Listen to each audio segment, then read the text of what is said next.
Berita tentang Elon Musk akan berinvestasi di Indonesia sepertinya kali ini harus kita jelaskan karena mengingat ada keputusan negara dan ada pejabat Indonesia yang terlibat. Selain ada kepentingan negara katanya, Tesla adalah perusahaan bernilai sama dengan GDP Indonesia. GDP Indonesia itu sekitar 1.100 billion dolar. Tesla nilainya 1.050 billion dolar.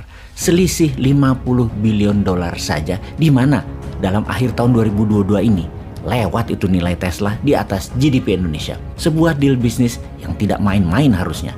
Bisnis G2B atau government to business berkedudukan sejajar dari sisi nilai perusahaan dibandingkan GDP negara. Sementara Indonesia niat aslinya adalah bagaimana memanfaatkan nikel Indonesia untuk bagian dari baterainya Tesla. Kira-kira niatnya begitu. Sebentar, bukan milik Indonesia tetapi milik pengusaha Indonesia tepatnya. Nikelnya tersebut. Pengusaha yang juga katanya ada kepemilikan pejabatnya. Lebih tepatnya lagi itu kira-kira. Jadi penting untuk disegerakan oleh negara. Di mana kemudian ada komentar dari banyak pengamat ekonomi dunia yang mengatakan hati-hati dengan Mas Elon yang jago flexing. Gebrakan langkahnya memang banyak mengandung PHP dan propaganda. Dari 10 yang dipropagandakan, 1 atau 2 saja yang dikerjakan. Namun dapat hype-nya. Elon adalah influencer tingkat dunia. Kita review sebentar tentang Bitcoin. Beberapa saat yang lalu dimainkan oleh Elon. Naik hingga 100% nilai Bitcoin. Yaitu diserok di bawah. Digiring dengan kalimat Twitter berkali-kali. Sekarang beli mobil Tesla pakai Bitcoin. Apa yang terjadi kemudian? Melejitlah nilai harga Bitcoin hingga 100% meningkatnya. Lalu Elon melepas Bitcoinnya tadi di harga atas. Dia mendapatkan keuntungan 20 triliun rupiah hanya dalam 3 bulan.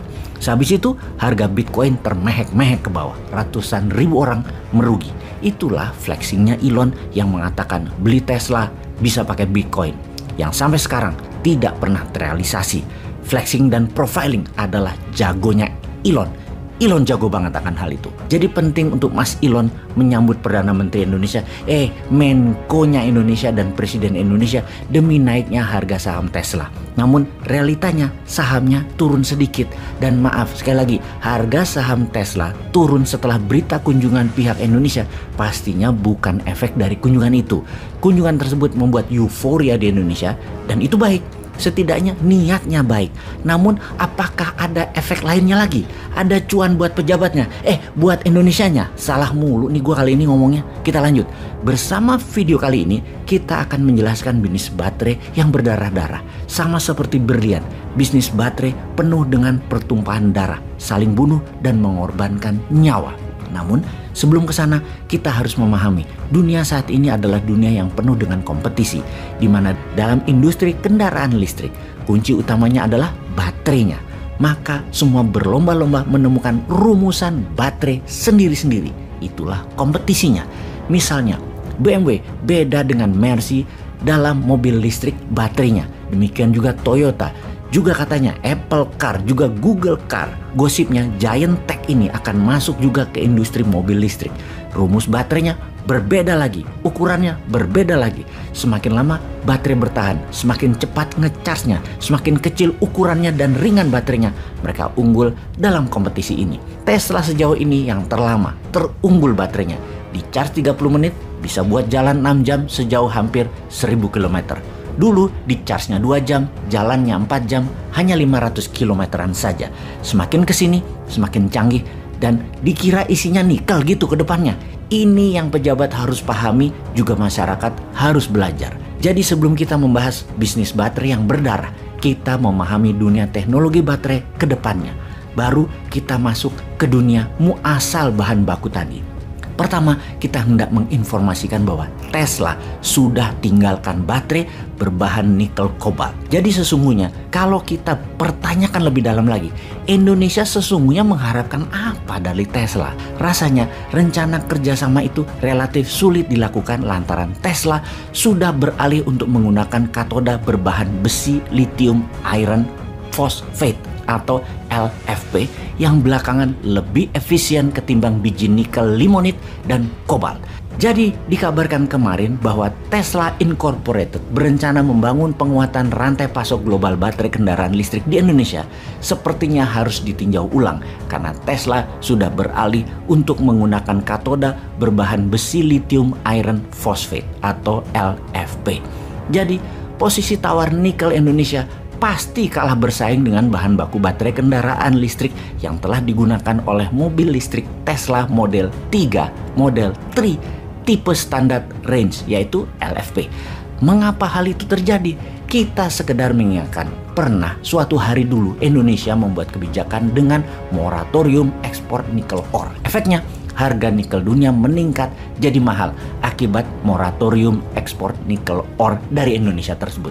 Solusinya, Tesla mencari cara dan ketemu bahwa salah satu sumber baterai yang murah dan aman itu menggunakan LFP.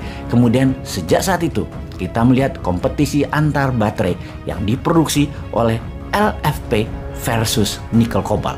Dengan demikian, kesepakatan atau komitmen investasi dari Tesla Incorporated di Indonesia belum sepenuhnya jelas. Karena kebutuhan untuk bahan baku baterai kendaraan listrik untuk mobil pabrikan Tesla sudah dipasok lewat LFP tersebut. Sementara bahan baku dari biji nikel, limonit, dan kobalt relatif mahal, berat, dan pasokannya masih dinilai tidak memenuhi standar ESG, Environmental, Social, and Government untuk industri kendaraan listrik dunia.